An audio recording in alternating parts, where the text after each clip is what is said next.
we do. Yeah. Your camera's not even on. Let me get. Mr. Mayor. Yeah, I'll fix that. Yeah, it's right there, but it's not green, so it's not. Oh yeah.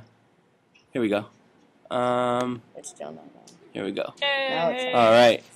Get in the picture. Oh, wait, okay, can you hear us too, Mr. McCann? I do. I hear you good. Yep. Okay, great. Let me make sure we're recording here. You are. Okay. Is it recording? Yeah. Oscar, don't. Okay. Okay, we're gonna get started. First, thanks very much for coming in and doing this for us. I really appreciate it. Sure, Mr. Mann. Okay, when you can move the computer, Eli, when you start, and go ahead and Andre. No, I'll leave it like that. That's good. Okay. No, we gotta introduce ourselves. Hi, I'm Teague. Alright, I'm Eli. I'm Andre. I'm Oscar. Oh, I see. Hi, I'm Oscar. Hi, guys. Alright, and our Good to meet topic. Yeah, and our topic is. The college football crisis, in which should, or not college sports, in which should college athletes be paid? Mm-hmm. All right, and our first question is college sports a business? It is a business because of the amount of money that colleges generate through sports. If you look at the amount of money that coaches are paid, if you look at the amount of licensing deals, television contracts, we're talking about billions of dollars that are spent on college sports, including video games and things like that. On the other hand, college sports also has to blend in academics because, after all, these are students. They're students who are not paid any kind of compensation. Their tuition and books and things like that are paid for, but they don't get a salary when they go on television. Even though, say, NBA players get paid millions of dollars, you know that college players who are doing something very similar, and some of whom, if they were old enough, would be in the NBA, aren't paid anything. So college sports blends both business and academics, and it's a hard balance for everyone. Are the NCAA's merchandising rules too strict?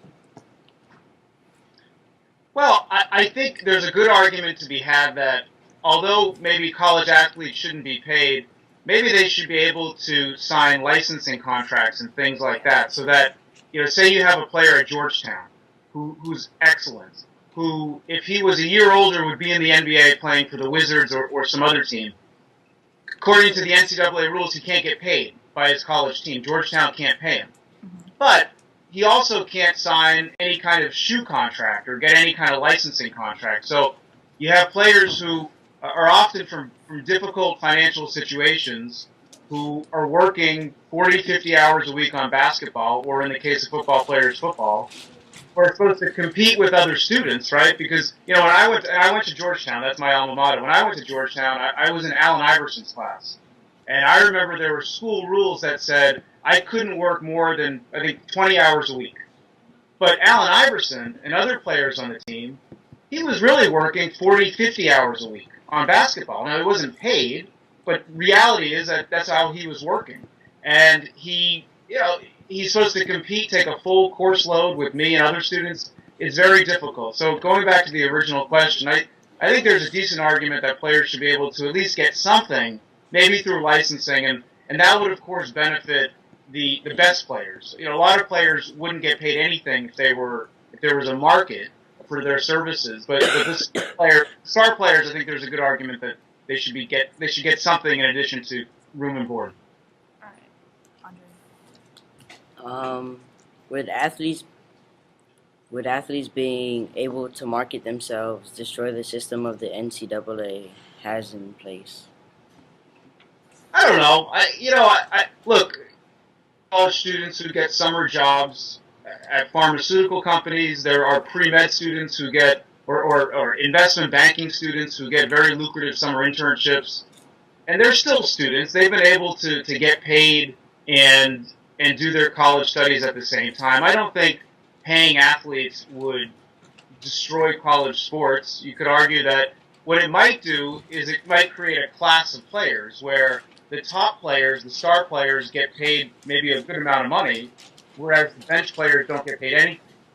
But on the other hand, that's how capitalism works. That's how our economy works. The best tend to get paid more in their jobs. Now, you know, Mr. Mayo and I are teachers, so we don't maybe get paid as much as we think we should get paid, but at the same time, the athletes. If you look at professional athletes, they get paid a lot of money.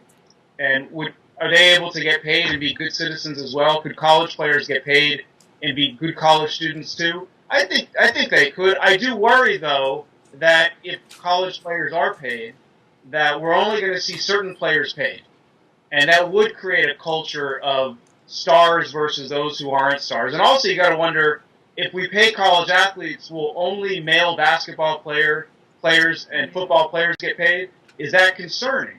That maybe very few, if any, women players are paid? Is that discriminatory? There's a law out there called Title IX, which you'll learn about one day. Okay, you know about Title IX requires equity in terms of gender in college sports and in other things. And you could argue that Title IX is violated if some players are getting paid and they happen to be males, whereas others aren't. From the law side, are players signing away all their marketing rights when they join the NCAA? That's a key question, right? This is the heart of Ed O'Bannon's class action lawsuit against the NCAA. When a player goes to college, in order for him or her to get a college scholarship, they have to sign a form which says that they give up their right to licensing themselves. The form doesn't state when that giving up ends. You could argue that it should end when you leave college, and that's what Ed O'Bannon has argued. Ed O'Bannon has said, look, I know I'm not going to get paid while I'm in college, but he said, look, I'm 40 years old, I'm selling cars in Las Vegas, and you're including me in video games, you're including me on ESPN Classic. Why can't I get compensated for that? There's no longer a question of me being a student or my amateur status. He's becoming a middle-aged man, and he wants to get paid, he has bills to pay, and things like that, and others are making money off of his image. So it's not clear. The short answer is that form doesn't state when it ends, if it ends, and they're now arguing that in court. Also, if colleges started paying all players' salaries, would they end up being in debt?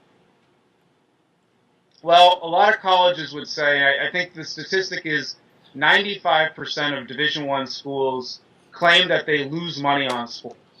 They say that this is actually not making them any money, or the net result is that they lose more than they get. But a lot of people question whether that number is correct. A lot of people say schools technically lose money in terms of the amount of money that they pay on students, scholarships and things like that. But college sports brings in a lot of other things. It for instance, creates tougher admissions for schools because a lot of people might want to go to Georgetown or Duke in part because they're very good academic schools, but also because they have great sports programs. And also, sports programs encourage alums of schools to donate money. And is that number factored into the 95% statistic? So, a lot of schools sort of claim that they're going to lose all this money if they had to pay athletes, but there are others who question that. I don't know. It's hard to know without auditing the numbers as to who's telling the truth. Certainly, if schools had to pay a lot of money, then you could see a situation where some of the best schools, the wealthiest schools, get the best athletes, and some of the lesser schools don't get them. Although you could argue that's still true today. You have players going to the marquee programs because they're going to get a lot of exposure. So I'm not sure that things would change dramatically. It's hard to know because no one's sure of the numbers.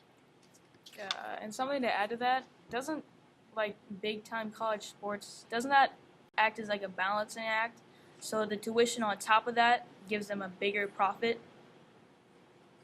Yeah, right, because if you think about it, take a star player at the University of Maryland, the basketball team.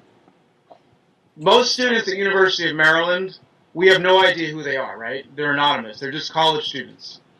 And no one's going to go pay to watch them do anything, let alone play basketball. But you have a very small slice of the population of college athletes who we would pay money to go watch, who we would buy video games if they were in them, who we would go pay for a certain cable channel to watch their games. That's a lot of revenue that comes into the school because of that athlete. So yeah, you're right. The tuition is being paid. The school loses the tuition, but then they're getting all this money because we want to see that paid. There are numbers out there. Have you all heard of O.J. Mayo, the NBA player O.J. Mayo? Yeah. Well, he's an NBA player. Yeah. He played out at USC, University of Southern California. He played for 1 year and then went to the NBA. That 1 year he was there, TV ratings for USC games skyrocketed. Attendance skyrocketed. All these good things happened for USC because they spent $35,000, $40,000 on the tuition of one athlete. Also, are some college athletes already being paid with their scholarships, like they're being paid by getting a free education?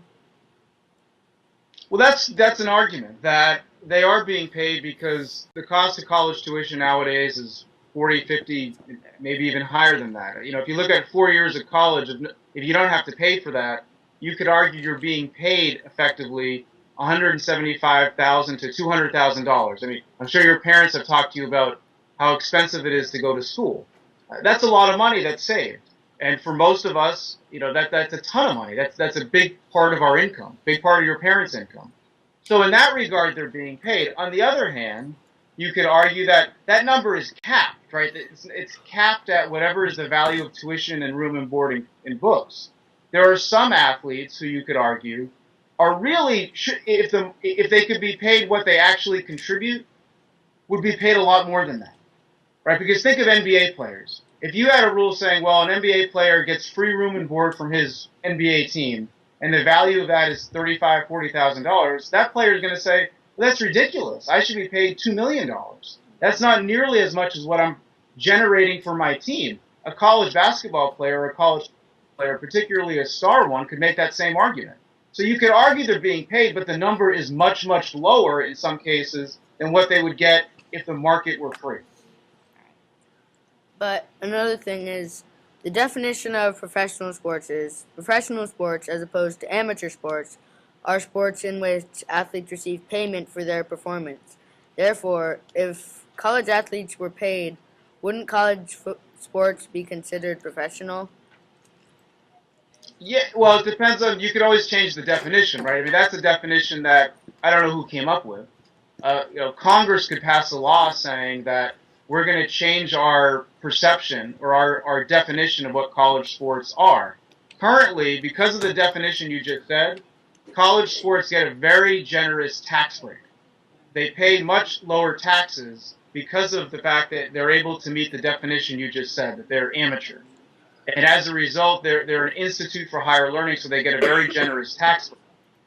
Congress could pass a law that changes the definition of when you get that tax break. Yeah, it's an academic point, but what's professional and what's amateur, you know, it's how you create a definition for something, right? You can change the definition and come up with a different system to fit whatever goal you have. And I think you could argue that, how does the fact that some coaches make $3-4 million a year fit into that definition? Aren't they now making it professional when you have a coach who gets paid, you know, a coach at a state school may be the highest paid employee in the state by a lot, way more than the governor.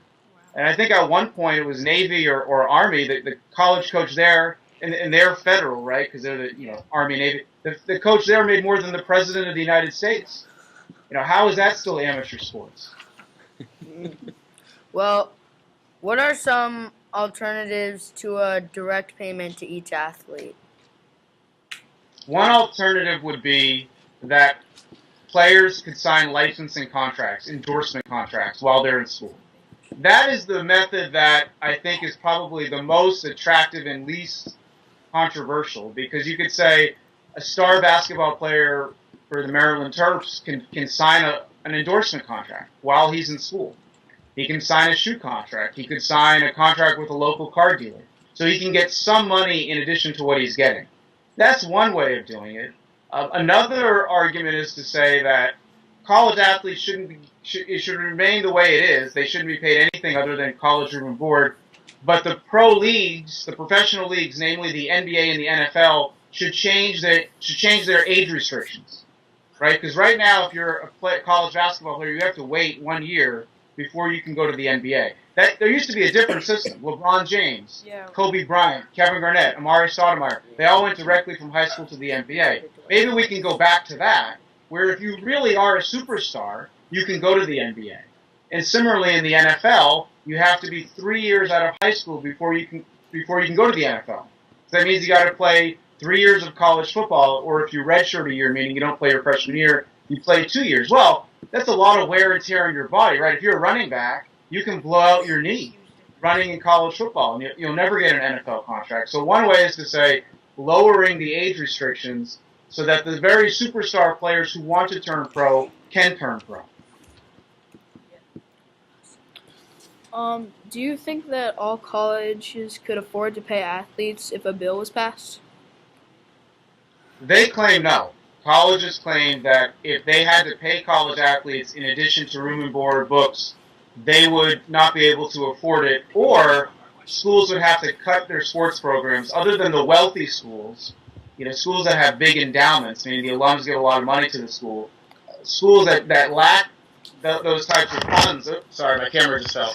Schools that lack those types of funds would not be able to afford being able to do that. So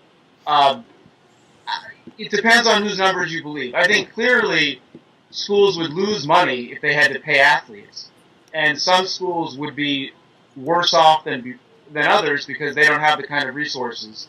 On the other hand, again, it goes back to the point where it seems like athletes tend to go to these big schools anyway, so I'm not sure there would actually be a big change. All right, last question. Is there really anything else that we missed or that we should really know about this topic? No, I think you covered your bases. I think one other side angle to think about is the system they have in hockey, where in hockey you can be drafted and then go to college. Oh, yeah. And then you can join the pro team when you want to. Isn't it? Why? Yeah. Sorry. You could argue that's a fairer system than the system they have in NBA, NFL, where you have to go to college and you could get hurt while in school, or you have to wait. In hockey, you can go play college hockey after being drafted and then join your hockey team, the pro team, when you're ready. Isn't it the same? And also one other thing. Wait, one other thing. We talk about these age restrictions in college sports. No one talks about tennis players turning pro at age 14. Yeah. Or Tiger Woods making all this money when he was 16. Or Michelle Wee. Or boxers. Or Freddie Adu, the soccer player, I think he was 14. In Europe, if you're a basketball player, if you're a star basketball player in Europe, you can turn pro as young as 14. In fact, you have players from Europe who come to the NBA after they're already millionaires. Well, why is it that in the United States you have to go to college to play a sport? It's unique to the United States. In Europe, they do things very differently, where if you're good enough to turn pro, you do turn pro, and the colleges over there have very small sports programs and not for the best athletes. All right, thank you. Thank you. Thanks for having me. So, hey, thanks again. Really appreciate it. We'll send you a link to the video when it's all done. They got a couple more months to work on it. So. All right, thank you. Please send me the link. I'll put it on the internet. We'll definitely get it up there. Okay. All right, Hey guys. thank you. Thank you. Thanks. Bye. Thanks a Bye. lot. Bye.